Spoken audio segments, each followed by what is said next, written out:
प्रजातन्त्र पार्टी राष्ट्रिय प्रजातन्त्र पार्टी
राप्रपाले जितेको र नजितेकोमा के फरक पर्छ भन्ने देखाउनको लागि पनि केही कांग्रेस एमालेलाई पनि दिनुस्, तर बेसी हामीलाई दिनुस्, बेसी हामीलाई दिनुस् र त्यसमाथि पनि सबभन्दा बेसी बिग्रेको गाउँपालिका नगरपालिका कुन छ त्यो हामीलाई दिनुस्, हामी बनाएर देखाउँछौँ।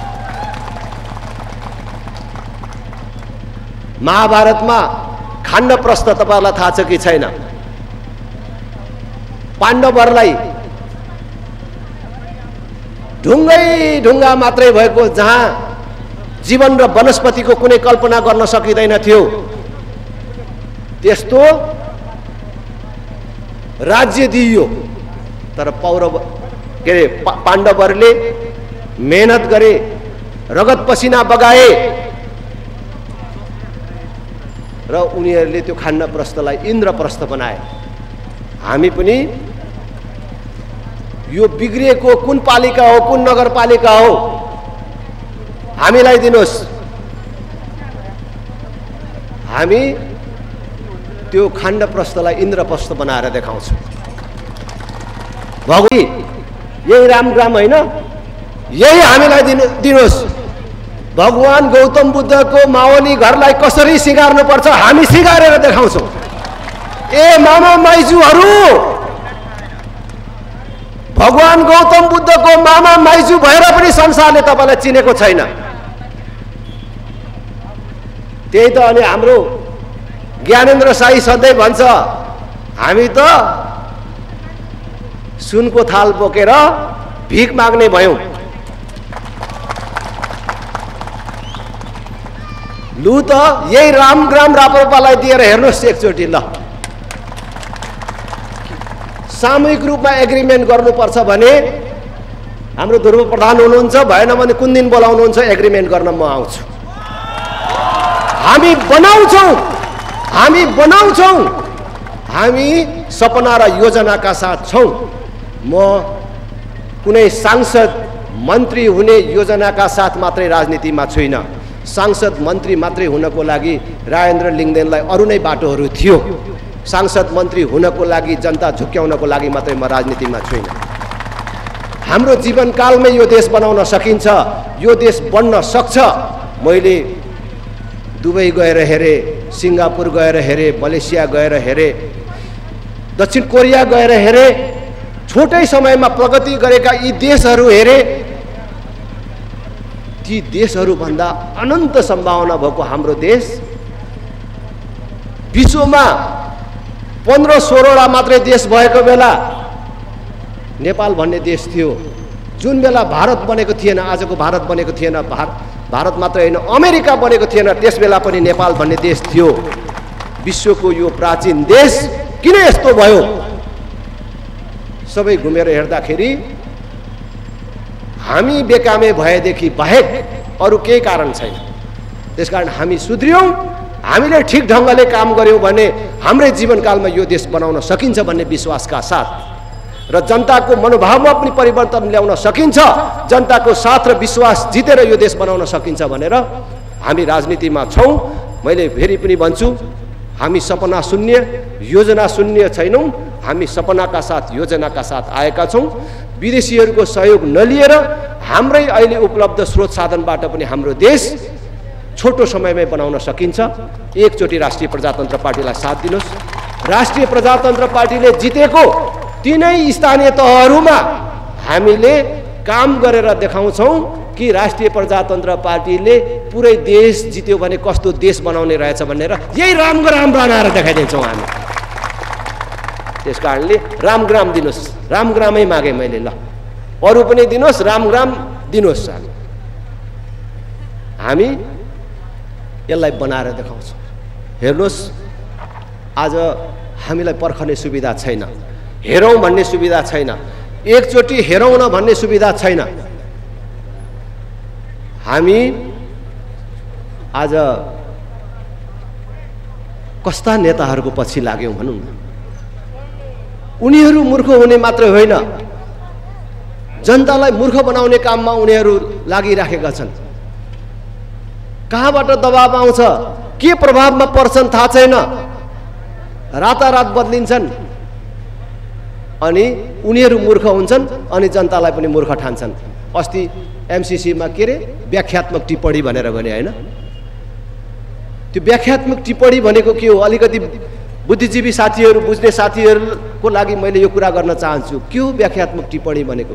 दुई देशको बीच सन्धि या सम्झौता हुँदाखेरि एउटा देशले मात्रै एकपक्षीय गरेको व्याख्या अर्को देशले मान्छ, हामीले मात्रै गरेको व्याख्या मान्छ। एउटा टालोले आफ्नो लाज छोप्न खोजिराखेका छन्, तर यिनीहरू त्यो टालो हाम्रो लाज छोप्ने काममा उपयोग भएको छैन अथवा त्यसले हाम्रो लाज छोपिएको छैन भन्ने कुरा उनीहरूलाई थाहा छैन। उनीहरू पूर्ण रूपले नाङ्गो छन् भन्ने कुरा अब हामीले आउने चुनावमा देखाइदिनुपर्छ, आउने चुनावमा देखाउनु पर्छ। म यो दृढ विश्वासका साथ तपाईहरुसँग अपिल गरिराखेको छु। मलाई थाहा छ कि हाम्रो पार्टीको एकता महाधिवेशनपछि हामीले जुन प्रकारका गतिविधिहरू गरेका छौं र जुन प्रकारले जनताको माझमा आइराखेका छौं कि तपाईहरुले एउटा आशाको नजरले हामीलाई हेर्नु भएको छ। अहिले पनि पार्टी प्रवेश गर्ने थुप्रै साथीहरूले हात मिलाएर भन्नुभयो धोका हुनु हुँदैन है, हामीलाई धोका हुनु हुँदैन, हामीले धेरै धोका पाएको छौं भनेर भन्नुभएको छ। त्यो संवेदना मैले बुझ्छु र मैले तपाईहरुलाई भन्न चाहन्छु, आज प्रतिबद्धता व्यक्त गर्न चाहन्छु, धोका हुँदैन। एक दिन होइन, एक क्षण पनि तपाईहरुले धोका महसुस गर्नुपर्ने, पश्चाताप गर्नुपर्ने क्रियाकलाप हामीबाट हुँदैन। म पहाडमा कोदो खान नपुगेर मधेस झरेको लिम्बूको छोरा हुँ। म वाटै यहाँ आइपुगेको मान्छे होइन, वार्ड अध्यक्ष हुँदै यहाँ आइपुगेको मान्छे हुँ। जनताको पीडासँग प्रत्यक्ष सम्पर्क राख्ने मान्छे हुँ। त्यसै मैले भ्रष्टाचार गरेर खानु, आमाको रगत खानु छ र मानेर काम गर्छु भनेको होइन। आज देशको मूल समस्या नै भ्रष्टाचार हो। यो भ्रष्टाचारको अन्त्य गर्नको लागि एउटा संकल्प गरेर हामी मैदानमा छौं। तपाईहरुले विश्वास गर्नुहोस्, मद्दत गर्नुहोस्, तपाईहरु निराश नहुनुहोस्। सबै मान्छे, सबै पार्टी, सबै नेता चोर छैनन् भन्ने कुरा हामी प्रमाणित गरेर देखाउँछौं।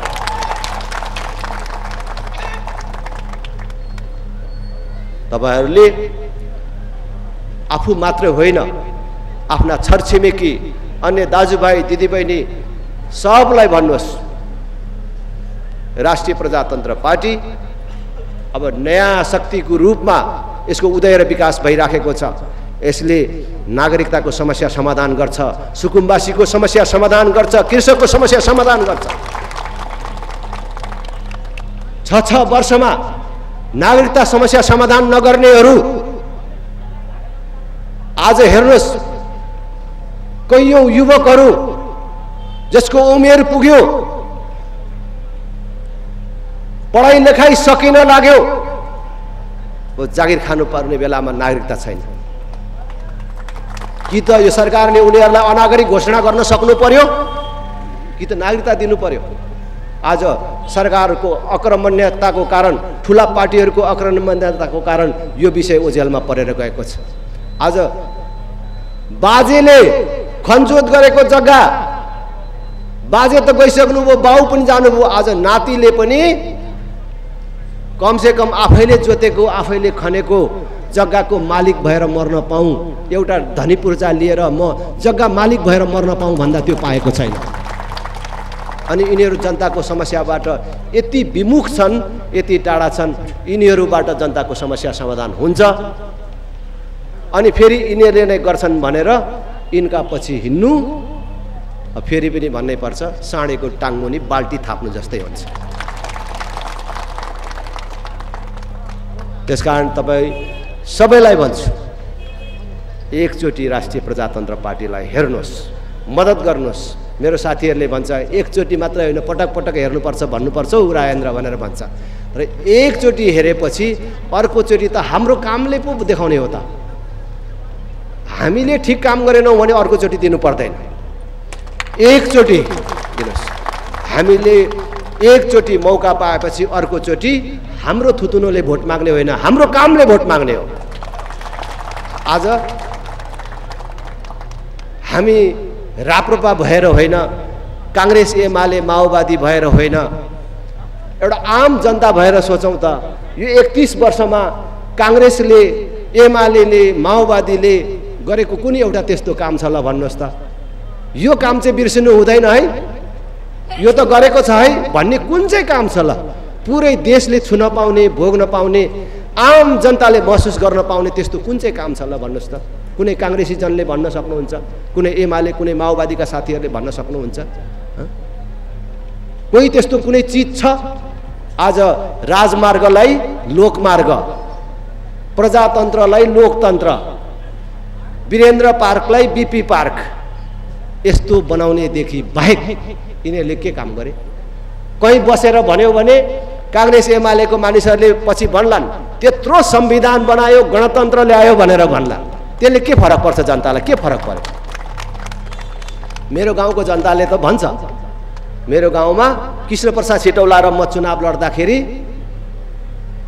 हाम्रो मानिसहरूले, हाम्रो पक्षका मतदाताहरूले के भन्थे भने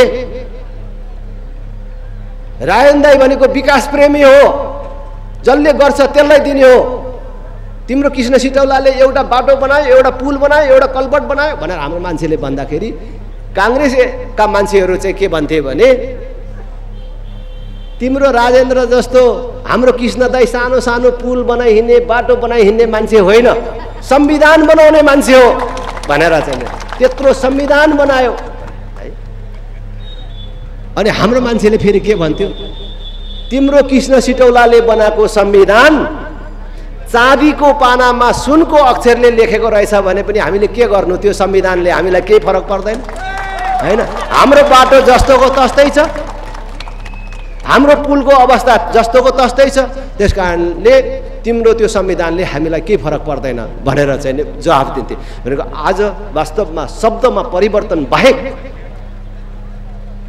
आज हाम्रो जीवनमा के परिवर्तन आयो? मैले भने कि आज हाम्रो छोरा उमेर पुगेको भोलिपल्ट आमाको काख छोडेर परिवार पाल्नको लागि रुँदै रुँदै विदेश जानुपर्ने, बिहे गरेको भोलिपल्ट श्रीमती छोडेर विदेश जानुपर्ने, के यही हो परिवर्तन? यही दिन देख्नको लागि हामीले काङ्ग्रेस एमाले माओवादीलाई भोट दिएको हो? यसैको लागि हामीले राजालाई हटाएको हो? राप्रपालाई सहयोग गर्यो भने, राजेन्द्रहरूलाई सहयोग गर्यो भने राजा ल्याउँछ भनेर पनि भन्छन् कतिले। तिमीहरूले कुरा बुझेकै छैन। कुरा त राम्रो गर्यो नि, काङ्ग्रेस एमाले माओवादीले काम त नगरेकै हो, हाम्रो नेताहरूले काम त नगरेकै हो, तर काङ्ग्रेस एमाले माओवादी कमजोर भयो भने त फेरि राजा आउँछ चाखौला भनेर भन्छ। राजा आयो भने के हुन्छ? आज राजा नभएको 15 वर्ष भयो। हिजो राजा हुँदाखेरि के कुरामा हामीलाई घाटा थियो र राजा नभएपछि आज हामीलाई के कुरामा नाफा भयो? अब त हामीले देख्न पायौँ नि। हिजो त उनीहरूले जे भन्दा पनि होला भन्ने थियो, हामीलाई गाउँघरमा भनिन्थ्यो हामीले तिरेको सारा तिरो जति राजा र राजाको परिवार पाल्नमा खर्च हुन्छ, अलिअलि उब्रेको पैसा पनि स्विजरल्यान्डको ब्याङ्कमा लगेर राखेको छ, अनि कसरी देश बन्छ? यो सेतो हात्ती नहटाएसम्म यो देशै बन्दैन भनेर भन्थे हैन। त्यो राजाको परिवारको नाममा स्विजरल्यान्डमा राखेको पैसा मात्रै फर्काएर ल्यायो भने प्रत्येक नेपालीलाई 4-4 बिघा जग्गा र 5-5 तोला सुन पुग्छ भनेर भन्थे। आज राजा हटेको 15 वर्षमा स्विजरल्यान्डको ब्याङ्कबाट कति पैसा फर्काएर ल्याए त? बरु उल्टो यो गणतन्त्र आएपछि स्विजरल्यान्डको ब्याङ्कमा 70 अरब भन्दा बेसी पैसा जम्मा भएको समाचार आएको छ। मैले संसदमा पनि यो कुरा उठाएँ। त्यसकारणले हामीले नेपालमा राजा आउँछ भन्दाखेरि डराउनु पर्दैन। अझ तपाईहरू यता कति बिहारसँग पनि जोडिनु भएको होला। बिहारमा लालु यादवको लामो शासन थियो। बिहारमा लालुले शासन चलाएको बेला एक समय एक चुनावमा एउटा गाउँका मान्छेहरूले भोट नदिने भएपछि लालु यादव पुगेछ। पहिले सधैँ भोट दिइराख्ने, तर त्यो चोटि चाहिँ भोट दिँदैनन् भन्ने थाहा पाएपछि पुगेछ। बुझ्दाखेरि मान्छेले भन्दैन, घेरेका छन् भोट दिँदैन मात्रै भन्छन्, यसपालि भोट आउँदैन मात्रै भन्छ।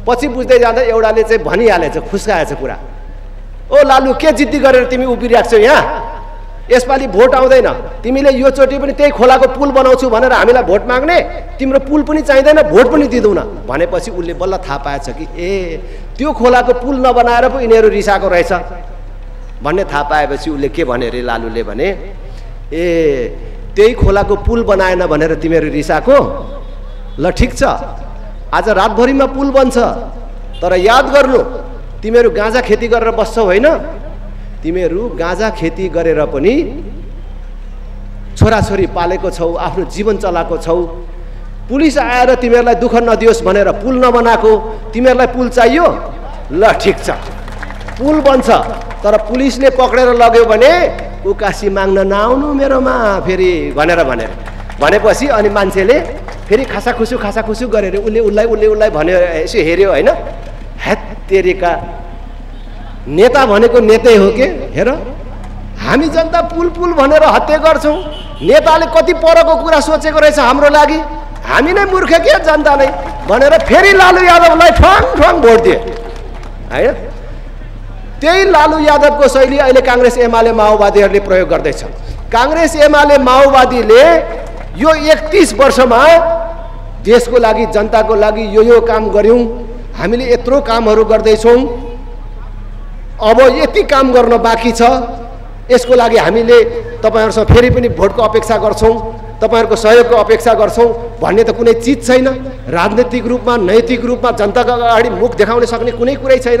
अनि उनीहरूले त्यसैगरी लालु यादवले पुल बन्यो भने राजा के अरे पुलिस आएर तिमीहरूलाई पक्रेर लान्छ भने जस्तै राप्रपाले जित्यो भने राजा आउँछ भनेर डर देखाउने प्रयास गरिरहेका छन् है। तर अब जनता मूर्ख हुने दिन गयो। तपाईहरु मैले फेरि पनि भन्छु, हामीले अब मूर्ख हुने दिन गयो। राजा चाहिन्छ, हिन्दू राष्ट्र चाहिन्छ भनेर राप्रपाले भनेको कुनै व्यक्तिलाई राजा बनाउने, कुनै जात विशेषले धर्म मान्ने धर्म स्थापित गर्ने कुरा मात्र होइन। राजा भनेको नेपालको स्थायित्वको आधार हो। राष्ट्र संस्था, हिन्दू राष्ट्र नेपालको स्थायित्व र एकताको आधार हो र नेपालको पहिचानसँग सम्बद्ध विषय हो। तपाईहरुलाई थाहा छ कि छैन? धेरैलाई थाहा छ कि 2032 सालसम्म हाम्रै छिमेकमा सिक्किम भन्ने देश थियो। सिक्किममा पनि यस्तै गरेर त्यहाँको राजनीतिक दलहरूलाई, नेताहरूलाई विदेशीहरूले उकासे, राष्ट्र संस्थाको अन्त्य भयो, सिक्किम भन्ने देश पनि समाप्त भयो। आज सिक्किम जहाँको त्यही छ, त्यहाँको माटो कसैले बोकेर लगेको छैन, नाम पनि त्यही छ, तर सिक्किम भन्ने देश छैन। विश्वको मानचित्रबाट सिक्किम भन्ने देश समाप्त भयो। त्यही खतरा हाम्रो देशमा पनि छ। त्यसकारणले हामीले नेपालमा राष्ट्र संस्था चाहिन्छ भनेर भनेको, हामीले भनेको छौँ। राष्ट्र प्रमुखको रूपमा राष्ट्र संस्था, जनताले प्रत्यक्ष निर्वाचित गरेको कार्यकारी प्रधानमन्त्री, पूर्ण समानुपातिक सांसदले मन्त्री हुन नपाउने व्यवस्था अब लागू गरेर जानुपर्छ। अनि सांसद हुनलाई भोट किन्ने व्यवस्था पनि हराउँछ, प्रधानमन्त्री हुनलाई सांसद किन्ने व्यवस्था पनि हराउँछ। बल्ल शान्ति स्थिरता कायम हुन्छ।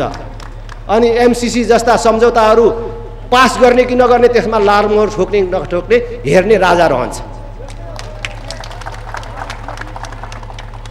त्यसकारण मैले तपाईहरु सबलाई आग्रह गर्छु, राष्ट्र संस्था चाहिन्छ, हिन्दू राष्ट्र चाहिन्छ भन्दा कसैले हिंताबोध गर्नु पर्दैन, कसैले लाज मान्नु पर्दैन।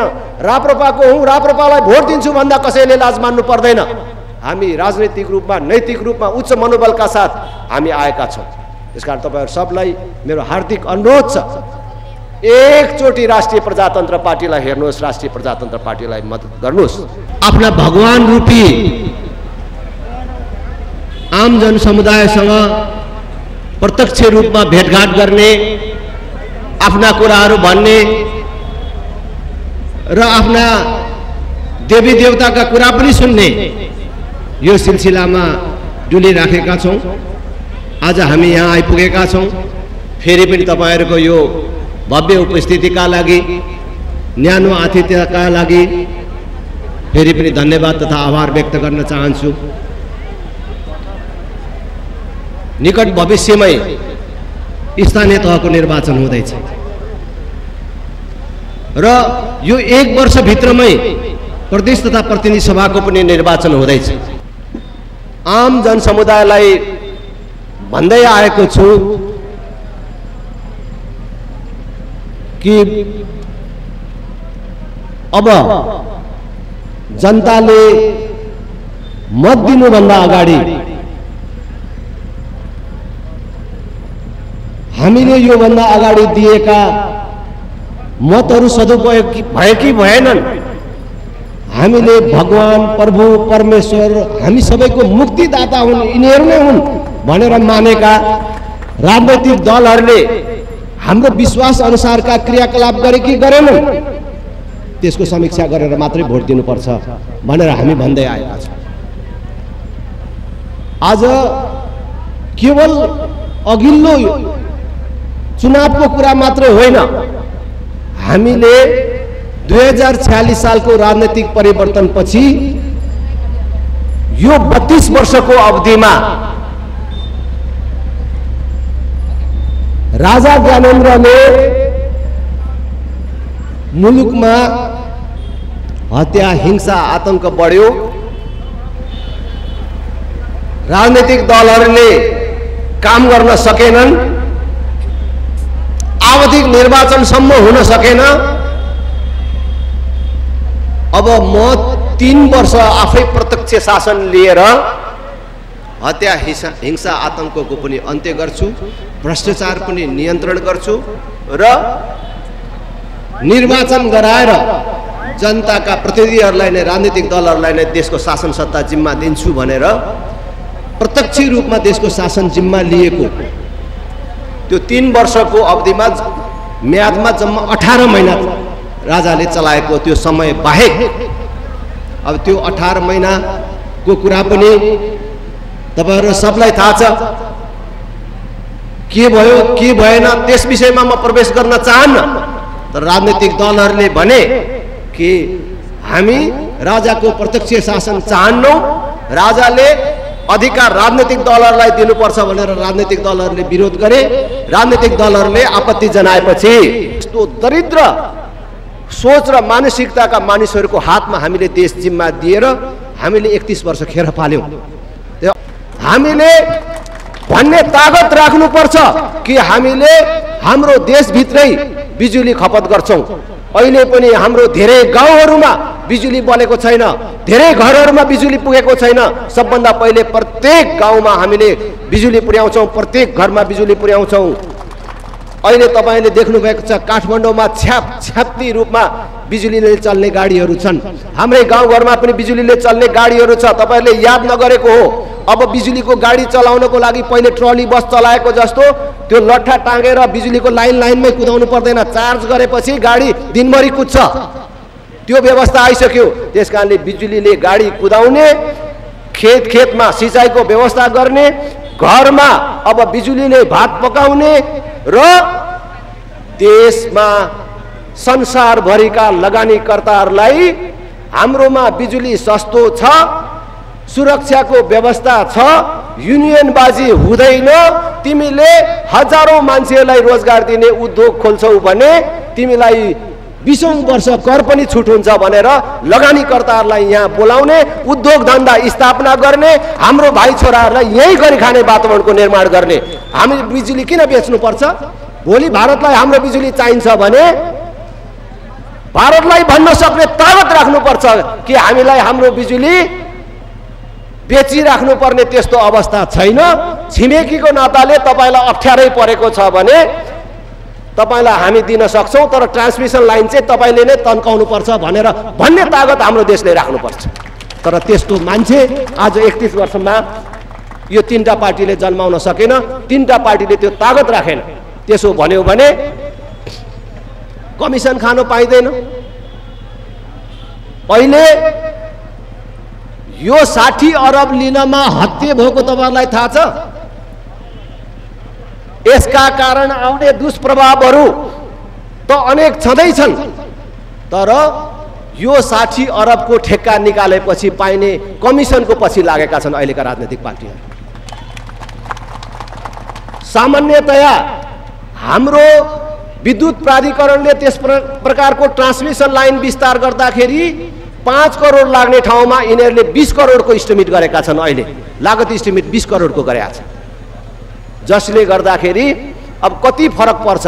हाम्रो नाममा यत्रो लडाईका साथ अनुदान आउने अनि त्यो अनुदानबाट केही पार्टी र केही नेता मोटाउने, यो प्रपञ्चको कारण अहिले चाहिँ नि यो सब कामहरू भइराखेको छ। त्यसकारण म तपाईहरु सबलाई अनुरोध गर्न चाहन्छु कि देश, एउटा देश यो भन्दा बर्बाद हुने अर्को कुनै ठाउँ छैन।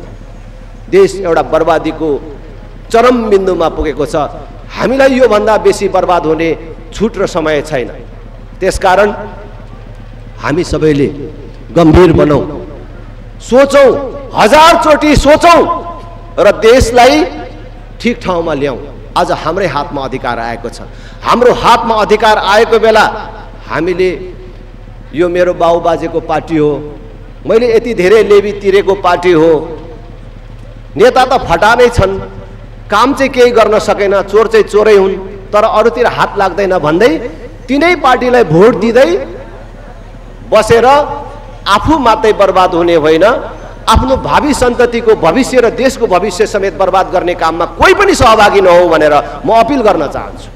आज देश बिग्रिने कुरामा, देश बिगार्ने कुरामा नेता मात्रै दोषी छैनन्, नेता पनि दोषी छन् आफ्नो ठाउँमा। मूल रूपमा दोषी उनीहरू नै हो, तर उनीहरूलाई भोट दिने तपाईँ हाम्रो हात पनि कम दोषी छैन। तपाईको हातले तिनलाई भोट नदिएको भए उनीहरू कहाँ त्यहाँ पुग्थे र अहिले हामीले यो दुर्गति बिहोर्नु पर्थ्यो। बेला बेला हराइदिएको भए, बेला बेला यिनीहरूलाई गन्ती गर्दाखेरि छक्क पर्ने गरी बाकस खाली गरिदिएको भए आज जनतालाई उनीहरूले नोकर जस्तो व्यवहार गर्ने थिएनन्। आज हेर्नुहोस् त, नेताहरूमा कत्रो भ्रम रहेछ। नेता जाँदाखेरि 20 किलोको माला लगाइदिने, 27 किलोको माला लगाइदिने नेता मखै छन्। तपाईहरुमध्ये धेरैले अस्ति के अरे भिकुटी मण्डपमा नेपाली कांग्रेसको 14औं महाधिवेशनमा मैले बोलेको बेलाको कुरा हेर्नुभएको होला। मैले यसो हेरेँ, यही मौका हो कि यतिका मानिसहरू सुध्रिए भने देश सुध्रिनलाई अरु ठुलो कुरै आन्दोलन गर्नु पर्दैन भनेर मैले यसो हेरेँ। कहीं अब मैले यसो भनेको कुराले छुइहाल्यो भने त अब हेर्नुहोस् है त्यस बेलाको दृश्य, को बस्नु भएको थियो फ्रन्ट लाइनमा हैन। आखिर यो देशलाई यो अवस्थामा पुर्याउनेमा त त्यति नै मान्छे त हो नि हैन। अनि मैले चाहिँ यही हो मौका, ल अब एउटा टेस्ट बम हान्दिहालौँ हैन त। कहीं क्लिक गरिहाल्छ कि कहिलेकाहीँ त सानो कुराले काम गर्छ। त्यति मान्छे सुध्रियो भने त देश सुध्रिहाल्यो, न आन्दोलन गर्नु पर्यो न नारा जुलुस गर्नु पर्यो। अनि मैले भने कि ल है, हामी नेतालाई जनताले राम्रो मान्दैन है, भनेर भनेको उहाँहरूलाई कत्रो भ्रम रहेछ भन्दाखेरि त हामीलाई कहाँ चोर भन्छ जनताले? जनताले हामीलाई त भगवान मान्छ। हामी जहाँ जान्छौँ माला लगाउँछन्, आफ्नो घरमा भइ नभइकन सबभन्दा मिठो खाना हामीलाई खुवाउँछन्, आफ्नो पार्टी कार्यकर्तासँग भएको सबभन्दा राम्रो गाडी हामीलाई नै चढाउँछन्। हामीलाई जस्तो राम्रो आज दुनियाँमा कसलाई मान्छन् अरू भनेर चाहिँ त्यस्तो भ्रम रहेछ। भनेको जनताले वास्तवमा नेताहरूलाई पार्टीहरूलाई सचेत नगराउँदाखेरि नेता पनि बिग्रियो। नेतालाई त थाहै रहेनछ कि जनता हामीसँग छुटिसक्यो भन्ने कुरा। त्यसकारणले जनता पनि सचेत हुनु पर्यो, जनताले नेतालाई सचेत गराउनु पर्यो। र म तपाईहरुलाई बडो हार्दिकतापूर्वक अलि अश्लील जस्तो तर सबैले बुझ्ने भाषामा भन्छु कि अब आउने दिनमा पनि फेरि कांग्रेस एमाले माओवादीलाई भोट दिएर अनि यिनीहरूले देश बनाउँछन् भनेर आश गर्नु भनेको साँडेको टाङमुनि बाल्टी थाप्ने जस्तो कुरा हो। साँडेको टाङमुनि बाल्टी थापेर दुध आउँछ त हैन? यसले त दुध दिएन, ए सुमसुमिया छोरा अलिकति कन्याइदिए भनेर छोरालाई पनि बोलाएर कन्याउनु लाए पनि दुध दिन्छ दिँदैन हैन? अब गाईलाई चाहिँ कहिले काहीँ किर्ना सिर्नाले खायो यताउति र अलि भुसुनाले टोक्यो भने अलि छटपटाएर दुध दिँदैन, अनि यसो हल्लाइदियो भने फेरि एकछिनमा सञ्चले दिन्छ पनि गाईले त। तर साँडेले कन्याएर दिन्छ दिँदैन हैन? यो त बदमासै भयो, छाडै भयो। यत्रो खुवाएर पियाएर पनि यसले चाहिँ नि दुध नदिने भनेर सिर्कना लगाए पनि दिँदैन हैन? खुवान अलिकति दाना थपिँदैन भनेर दाना थप्दा पनि त्यसले दुध दिँदैन, किनभने साँडेको धर्मै दुध दिने होइन। आज कांग्रेस एमाले माओवादी त्यही बिन्दुमा पुगिसक्यो कि यिनीहरूलाई अब विकास गर्नुपर्छ भन्ने कुरै थाहा छैन। एउटा झुलुङ्गे पुल बनाउन जनताले 10औं वर्ष कुर्नुपर्छ, यिनीहरूले 31 वर्षमा जनतालाई सजिलो ढङ्गले मल दिन सक्दैन। ल आज हेर्नुहोस् त देशको स्थिति के छ। ठुल्ठुलो कुरा छोडिदिनुहोस् न, कृषि प्रधान देश भन्ने, तर जनताले भनेको बेला मल पाउँदैन। जसो तसो चोरी चारी गरेर इन्डियाबाट ल्याउँदैछ भने बाटोमा त्यही चाहिँ पक्रिदिन्छ। कहिले काहीँ खोज्दै जाँदा मल भेटियो भने युरिया चाहिएको बेला डीएपी मात्रै छ भन्छ, डीएपी चाहिएको बेला युरिया मात्रै छ भन्छ। उन्नत बिउको त कुरै छोड्नुहोस्, जनताको जीवन स्तर कसरी उठाउने भन्ने कुरा छैन। जनताले चोरीबाट बिउ लिएर, चोरीबाट मल लिएर अनेक दुःख कष्ट गरेर उत्पादन गर्छ, फेरि उत्पादन गरेको चिज बेच्ने ठाउँ छैन, बेच्ने बेलामा भाउ हुँदैन। यो सामान्य कुरा समेत व्यवस्थापन गर्न सक्दैन। अनि यिनीहरूले अब गर्छ। बहुमत पाएन भन्थ्यो, बहुमत दियो, बहुमत मात्रैले पुगेन भने 2/3 बहुमत दिँदा पनि खै कुनै पार्टीले 5 वर्ष यो देश चलाउन सकेन। देश वास्तवमा यिनीहरूले बन्धक बनाएर राखे।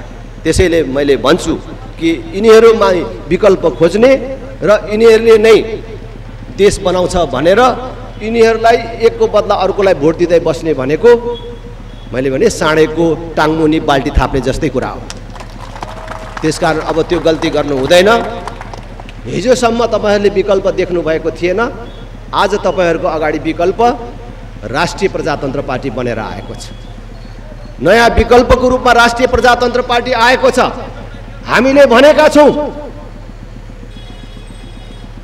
भ्रष्टाचार गरेर खानु आमाको रगत खानु सर मानेर काम गर्छौँ भनेर। म त्यो पार्टीको अध्यक्ष हुँ जसले मैले यो कुरा संसददेखि सडकसम्म भनेको छु र म आज पनि चुनौतीको साथ भन्छु, हरेक दिन भन्दै हिँडेको छु। हामीले कुराले मात्र होइन व्यवहारले प्रमाणित गर्छौँ। आमाको दूध खाएको कोही बहादुर छोरा छ र राजेन्द्र लिङ्गदेनले आजसम्म 1 रुपैयाँ भ्रष्टाचार गरेको प्रमाणित गर्छ भने म त्यसको नोकर बस्न तयार। त्यसकारणले अब राष्ट्रिय प्रजातन्त्र पार्टी नयाँ ढङ्गले जान्छ। मलाई थाहा छ यो बाटो कठिन बाटो हो, सजिलो बाटो होइन, तर यही कठिन बाटोबाट हामी देश बनाउन चाहन्छौँ। अब तपाईहरुको अगाडि स्थानीय तहको निर्वाचन छ, केन्द्रीय स्तरको निर्वाचनको कुरा आएपछि त्यसै बेला फेरि यसरी नै आउला। अहिले स्थानीय तहको निर्वाचन छ, एकचोटि राष्ट्रिय प्रजातन्त्र पार्टीको उम्मेदवारहरूलाई भोट दिएर हेर्नुहोस्। राष्ट्रिय प्रजातन्त्र पार्टीले चुनाव जिते स्थानीय तहमा 12 कक्षासम्म निशुल्क हुन्छ। सबै विद्यालयहरूमा कम्प्युटर शिक्षा अनिवार्य रूपमा हामीले लागू गर्छौं। सबै बाल कक्षालाई स्तरोन्नति गरेर तपाईले अहिले आफ्ना गाउँघर र सहरहरूमा मन्टेसरी कक्षा बनेर महँगोमा छोराछोरी पढाउनुहुन्छ नि, त्यही स्तरको शिक्षा हामीले विद्यालयहरूको बाल कक्षामा उपलब्ध गराउँछौं। बाल कक्षाका शिक्षकहरूलाई न्यूनतम 15,000 तलबको व्यवस्था हामीले जित्ने पालिकाहरूमा हामीले गर्दिन्छौँ।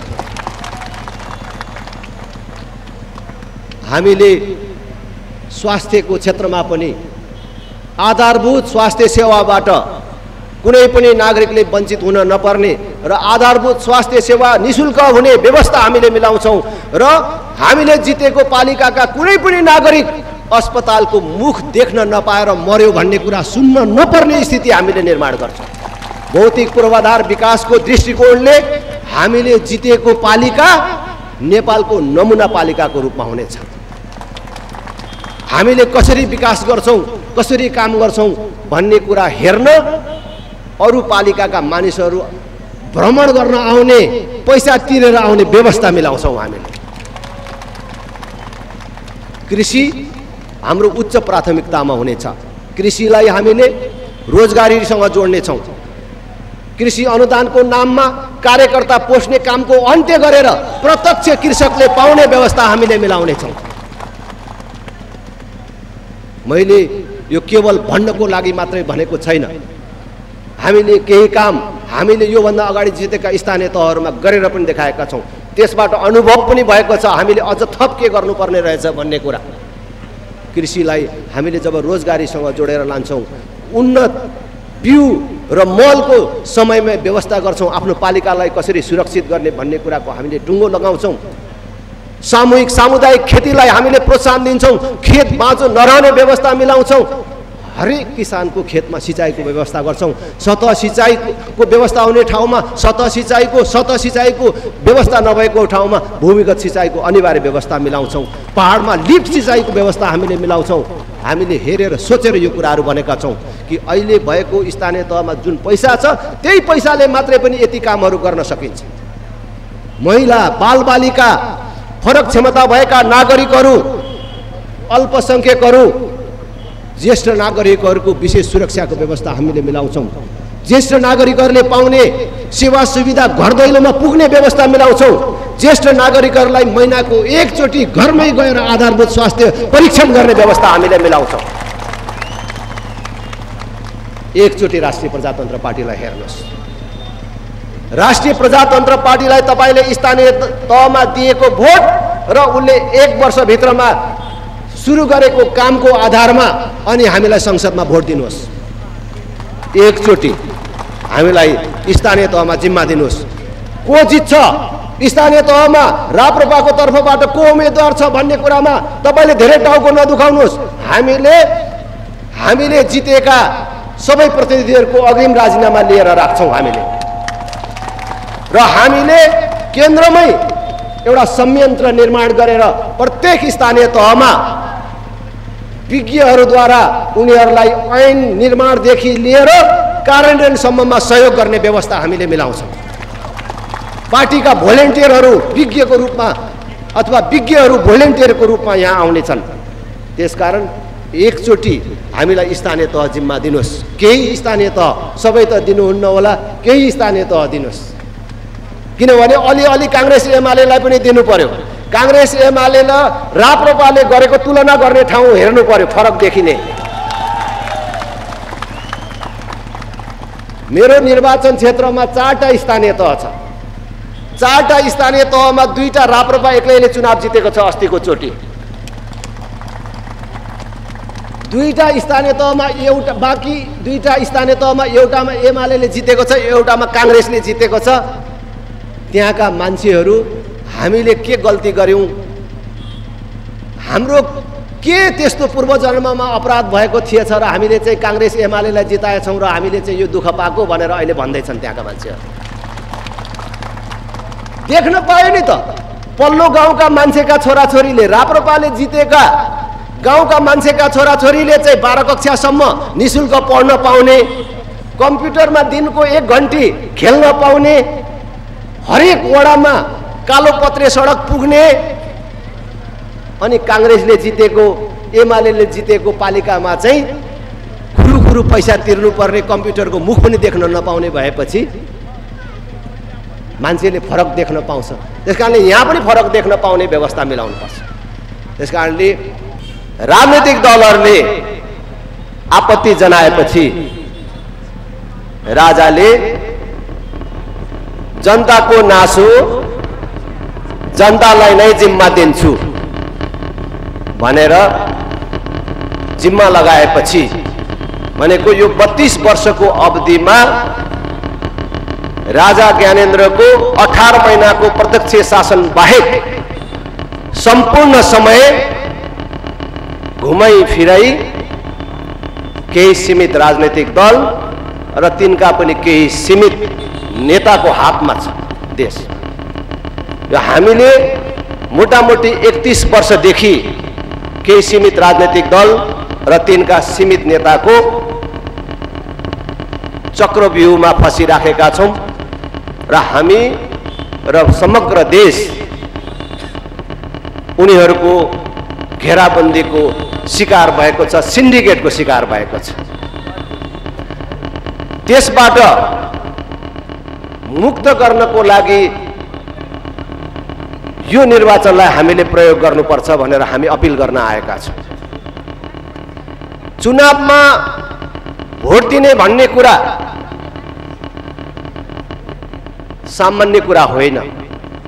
हामीले अहिलेसम्म चुनावमा भोट दिने कुरालाई सामान्य रूपमा लिँदै आयौं। त्यसमाथि पनि खास गरी हामी जो आफूलाई गरिब भन्छौं त्यो समुदायका मानिसहरू चुनाव आएपछि के भन्न थाल्छौं भने नेता भनेको सबै फटा हुन्, सबै चोर हुन्, जसले जिते पनि हामीलाई केही फरक पर्दैन भनेर कसैको कुरै सुन्न नचाहने। अनि गाउँको को टाठाबाटा हुन्छ, त्यसले घुमाएको भरमा, एक छाक बन्दोबस्त गरिदिएको भरमा, सानोतिनो आफ्नो आवश्यकता पूर्ति गरिदिएको भरमा भोट दिएर पठाउने गरेका छन्। जो जिते पनि हामीलाई फरक छैन भन्ने, नेताहरूसँग असन्तुष्टि व्यक्त गर्ने, तर निरन्तर रूपमा फेरि तिनै पार्टी तिनै नेताहरूलाई भोट दिने हामीले गर्दै आएका छौं। मैले सबै दिदीबहिनी दाजुभाइहरूलाई आग्रह गर्न चाहन्छु, चुनाव नै त्यस्तो चीज हो जहाँ हामीले ठिक मान्छे छानेनौं भने हाम्रो यो दुःखको दिन निरन्तर रूपमा रहिराख्छ। सुस्ताका मान्छेले सधैँभरि झोलुङ्गे पुलको कुरा उठाइराख्नुपर्छ, सधैँ हाम्रो नक्साको बारेमा कुरा उठाइराख्नुपर्छ, सधैँ मलबिउको बारेमा कुरा उठाइराख्नुपर्छ। जबसम्म हामीले ठिक प्रतिनिधि पाउन सक्दैनौं तबसम्म हाम्रो जे पीडा छ त्यो निरन्तर रूपमा रहिराख्छ। राजनीतिमा सही मान्छे नआइसम्म हाम्रो दुःखको अन्त्य हुँदैन। त्यसकारण हामीले चुनावको बेला ठिक मान्छे चुन्नुपर्छ, ठिक मान्छे खोज्नुपर्छ। तपाईले यो गाउँमा, यो नगरपालिकामा, रामग्राममा कुनै पनि जनप्रतिनिधि गलत मान्छे पर्यो भने यहाँ हुने खाने मान्छेले यो गाउँमा त जनप्रतिनिधि साह्रै काम नलाग्ने भयो, हामीले साह्रै दुःख पाइयो, यो ठाउँ बस्न लायक भएन, अब यो ठाउँ छोडेर जान्छु भनेर बुटोलतिर निस्किँदा पनि भयो, काठमाडौँतिर निस्किँदा पनि भयो। तो जो गरिब छ, जो दुखी छ, जो कमजोर छ र उसले यो गाउँमा जति नै दुःख पाए पनि छोडेर जाने अर्को ठाउँ छैन। त्यसको लागि त यो ठाउँ नबनेसम्म अर्को कुनै विकल्प छैन। त्यस्तो मान्छेले त भोट दिँदाखेरि यो गाउँ बनाउने मान्छेलाई दिनु पर्यो, बनाउने पार्टीलाई दिनु पर्यो। त्यसकारणले जो गरिब छ, जो दुखी छ, त्यसले भोटमा हेलचेक्र्याइ गर्नु हुँदैन। त्यसकारणले मैले बडो सजिलो बुझ्ने ढङ्गले एउटा कुरा आज देशभर भन्दै हिँडेको छु कि भोट दिने भन्ने कुरा छोडिदिने भन्दा पनि ठुलो कुरा हो। तपाईले छोडिदिँदाखेरि कतिचोटि सोचेर दिनुहुन्छ? तपाईले छोडिदिने कुरा जब चल्न थाल्छ रातभर छटपटाउन थाल्नुहुन्छ। तपाईले छोडिदिने केटोको बारेमा अनेक नाता कुटुम्बलाई सोध्नुहुन्छ, बुझ्नुहुन्छ त्यो केटाले कति पढेको छ, त्यो केटाले जाँड रक्सी खान्छ कि खाँदैन, त्यो केटाको आमदामी कति छ। त्यति मात्र हो कि त्यो केटाले ठेटी डुलाएर हिँड्छ कि हिँड्दैन सम्म तपाईले बुझ्नुहुन्छ। त्यति धेरै बुझेर दिएको छोरी पनि कहिलेकाहीँ लफङ्गाको हातमा पर्छ। लफङ्गाकै हातमा परेछ, गलतै ठाउँमा परेछ भने पनि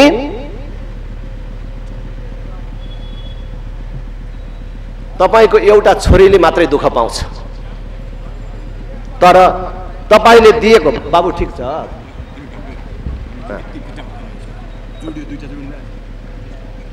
तपाईले फेरि दोहोऱ्याएर भन्छु, जुन छोरी दिनुहुन्छ त्यो गलत मान्छेको हातमा परेछ भने पनि, गलतै परेछ भने पनि तपाईको एउटा छोरीले मात्रै दुःख पाउँछ। अलिअलि दुःख तपाईको परिवारसम्म आउँछ। तर तपाईले दिने भोट गलत मान्छेलाई पर्यो, गलत पार्टीलाई परेछ भने सिङ्गो देशले दुःख पाउँछ, सिङ्गो समाजले दुःख पाउँछ। त्यसकारण भोट दिनुभन्दा अगाडि 1000 चोटि सोचेर भोट दिनुहोस्। आज 31 वर्षदेखि तपाईले भोट दिएका कांग्रेस, एमाले, माओवादी भन्ने पार्टीले तपाईका अगाडि गरेका बाचाहरू पूरा गरे कि गरेनन्? अब यही कांग्रेस, यही एमाले, यही माओवादीलाई अब कतिचोटि भोट दियो भने र यिनीहरूलाई कतिचोटि सरकारमा पठायो भने चाहिँ तपाईको समस्या समाधान गर्लान् र यो देश बनाउलान्? ल भन्नुहोस् त। आज कांग्रेसको कोही साथी छ? एमाले माओवादीका कोही साथी छ कि शेरबहादुर देउवालाई अब फेरि 5 वर्ष थपिदियो भने चाहिँ उहाँले यो देश बनाउनुहुन्छ भन्न सक्नुहुन्छ कोही? केपी ओली, प्रचण्ड कसले अब फेरि 5 वर्ष पायो भने यो देश बनाउनुहुन्छ होला त? आज यो देशको निष्कर्ष हो, यो देशलाई यो गतिमा पुर्याउनको लागि उहाँहरू सब साझा जिम्मेवार हुनुहुन्छ। आज हामीले देख्दाखेरि, कुरा गर्दाखेरि, सामान्य आँखाले हेर्दाखेरि कांग्रेस, एमाले, माओवादीहरू अलग पार्टी जस्तो लाग्छ। तर कांग्रेस, एमाले, माओवादी पार्टीहरू अलग पार्टी होइनन्। यो कुरा बुझ्नुपर्छ हामीले। यिनीहरू एक अर्काका विकल्प होइनन्। देशको ठुलठुलो भ्रष्टाचार काण्डमा यी 3टा मध्ये कुन चाहिँ पार्टी छुटेको छ? कहीँ देख्नु भएको छ? जब विदेशसँगको सम्बन्धको कुरा आउँछ, जब राष्ट्रियताको कुरा आउँछ, देशको कुरा आउँछ, त्यस्तो बेला यी 3टै पार्टी विदेशीहरूको टाङमुनि छिरेका छन्। यिनीहरू चाहे राष्ट्रियताको सवालमा होस्, भ्रष्टाचारको सवालमा होस्, यिनीहरू देशलाई यो कमजोर अवस्थामा पुर्याउन एकै ठाउँमा छ। 19-20 होलान्, तर यिनीहरू अलग पार्टी होइन। यिनीहरू नामले फरक छन्, साइनबोर्डले फरक छन्, तर यिनीहरू अलग पार्टी होइनन् भन्ने कुरा हामीले बुझ्नुपर्छ। त्यसकारण हामी भन्न आएका छौं, देशलाई माया गर्नेहरू, यो यथास्थितिको अन्त्य चाहनेहरू, देशमा परिवर्तन र विकास चाहनेहरू अब राष्ट्रिय प्रजातन्त्र पार्टीमा आउने बेला भयो। देशमा ध्रुवीकरण प्रारम्भ भयो। अहिले जे भइराखेको छ त्यसैलाई मन पराउनेहरू, यो यथास्थितिमै बस्न चाहनेहरू कांग्रेस एमाले माओवादीको किताबमा जाने र अहिले जे भइराखेको छ त्यो ठिक भएको छैन। अब देशमा परिवर्तन र विकास चाहिन्छ। यो भ्रष्टाचारको अन्त्य गरेर देशमा सुशासन कायम गर्नुपर्छ। सुशासन, विकास र समृद्धिको पक्षमा हुनेहरू राष्ट्रिय प्रजातन्त्र पार्टीमा आउनुपर्छ र यसरी हामीले अब यो एउटा ध्रुवीकरणको दिशामा जान जरुरी छ र देशलाई ध्रुवीकरणतर्फ लैजान जरुरी छ। आज तपाईँ हेर्नुहोस्, यो 31 वर्षमा देश कहाँबाट कहाँ पुग्यो। देश पूर्ण रूपले बेरोजगार उत्पादन गर्ने कारखानामा परिणत भयो। जुन देशको जनसङ्ख्या 3 करोड पुगेको छैन, त्यो देशको 50 लाख भन्दा बेसी युवकहरू वैदेशिक रोजगारीमा छन् भनेर भनिन्छ। 18 वर्ष उमेर पूरा गरेको, 50 वर्ष ननागेको डाक्टरले जाँच्दाखेरि शरीरमा कुनै रोग नदेखिएका बलिया र सक्षम युवाहरूलाई अरबको मरुभूमि र मलेसियाको जंगलमा ठुल्ठुलो पैसा कमाउनको लागि होइन, केवल परिवार पाल्नको लागि रगत पसिना बगाउन बाध्य कसले पार्यो? आज यो 31 वर्षमा कुनै एउटा उद्योग खुलेन जहाँ 1000 युवाहरूले एकै ठाउँ काम गर्न पाओस्। 1000 युवाहरूले एक ठाउँ काम गर्न पाउने एउटा उद्योगको स्थापना हुन सकेन। राष्ट्रिय ऋण 4 वर्षमा मात्रै दोब्बर भन्दा बेसी बढेको छ। यो संघीयता कार्यान्वयन भएपछि हाम्रो राष्ट्रिय ऋण 2 गुणा भन्दा बेसी भएको छ। 4 वर्ष अगाडि 8 खरबमा भएको राष्ट्रिय ऋण अहिले 17 खरबमा पुगेको छ र 2 खरब भन्दा बेसी त संघीयता अन्तर्गतका जनप्रतिनिधि र तिनका कर्मचारी पाल्नमा मात्रै खर्च भएको छ। आज यही बीचमा राष्ट्रिय ऋण मात्रै बढेन, हामीले तिर्ने करको दर र दायरा कुन प्रकारले बढेको छ तपाईहरुले थाहा पाउनु भएको छ। 4 वर्ष अगाडिसम्म संघीयता कार्यान्वयन हुनुभन्दा अगाडि कुन कुन कुरामा कर लाग्छ भनेर हामीले विचार गर्नु पर्थ्यो भने अहिले कुन कुरामा चाहिँ कर लाग्दैन। करको दायरा पनि बढ्यो, सबै विषयमा कर पनि लाग्न थाल्यो मात्रै होइन, करको दर पनि बढेर गएको छ। अहिले कुनै ठाउँमा 17 रुपैयाँ लाग्ने ठाउँमा 7000 सम्म लाग्ने व्यवस्थाहरू गरिएको छ। यति धेरै हामीले कर तिरेर र हाम्रो टाउको माथि ऋण बोकेर आज देशको प्रगतिको गति के छ? आज पनि फेरि भन्छन् कि विदेशीहरूको सहयोग नलिकन देश बन्न सक्दैन। अस्ति तपाईहरुले भर्खरै देख्नुभयो एमसीसी को बारेमा यो पार्टीहरूको धारणा तपाईहरुले देख्नुभयो। 2 दिन अगाडि एमसीसी गलत भन्नेहरू 2 दिनपछि फेरि एमसीसी ठिक भन्दै मुन्टो हल्लाउँदै छिरि गए। यस ठुलो पार्टी हुँ भन्ने, देश चलाउँछु भन्नेको 2 दिनमा फरक बोली, उनीहरूको यो केटाकेटी व्यवहार जसले आज अन्तर्राष्ट्रिय जगतमा देशको विश्वसनीयता गुम्यो मात्रै होइन, अहिले महाशक्ति राष्ट्रहरू नेपालमा प्रत्यक्ष रूपमा प्रतिस्पर्धा गर्दै अरनघटनमा उत्रिएका छन्। यसबाट हुने नोक्सानी कांग्रेस एमाले माओवादीले मात्रै बिहोर्नु पर्दैन, ती नेताहरूले मात्रै बिहोर्नु पर्दैन। यसबाट हुने नोक्सानी सिङ्गो देशले बिहोर्नु पर्छ। आज देश युक्रेन बन्न सक्ने खतरा छ, श्रीलङ्का बन्न सक्ने खतरा छ। त्यसको बारेमा मैले धेरै भनिराख्नु पर्दैन। तपाईँ एक नागरिकहरू जान्ने भएर बस्नु भएको छ, बुझ्ने भएर बस्नु भएको छ। आज हाम्रो देश गरिब भयो, भ्रष्टाचार बढ्यो मात्रै होइन, देशको अस्तित्वमाथि खतरा उत्पन्न हुन थालेको छ। यस्तो बेला हामी नागरिकहरू सचेत हुन जरुरी छ कि एमसीसीले हाम्रो देशलाई दिने के हो?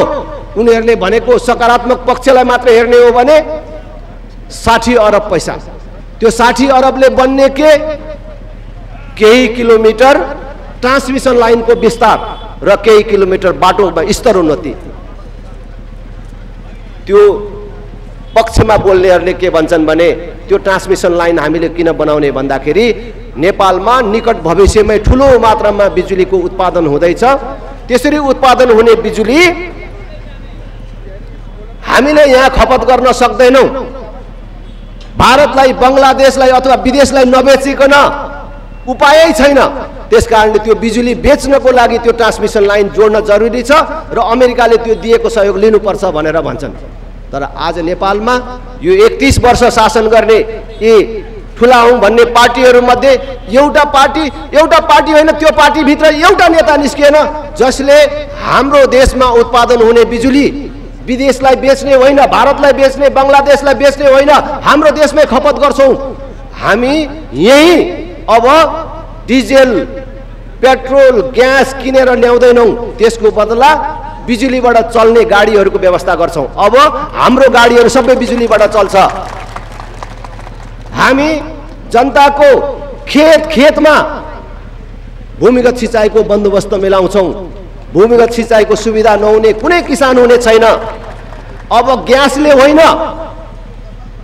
हाम्रो जनताको चुलोमा बिजुलीले भात पाक्छ, ग्यास भन्दा बिजुली सस्तो बनाउँछौँ भनेर भन्ने कोही मान्छे निस्केन।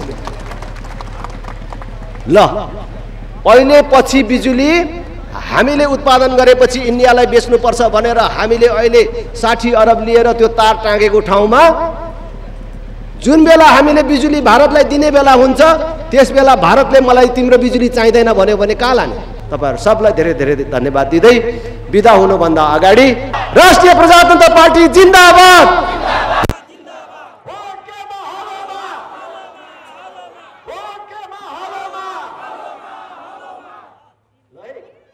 सजिलोको लागि गाईको सट्टा हलो बनाएर ल्याएको छौँ। अस्ति गोरुले झुक्क्याएर धेरै साथीहरू हार्नु भनेर हलो ल्याएको।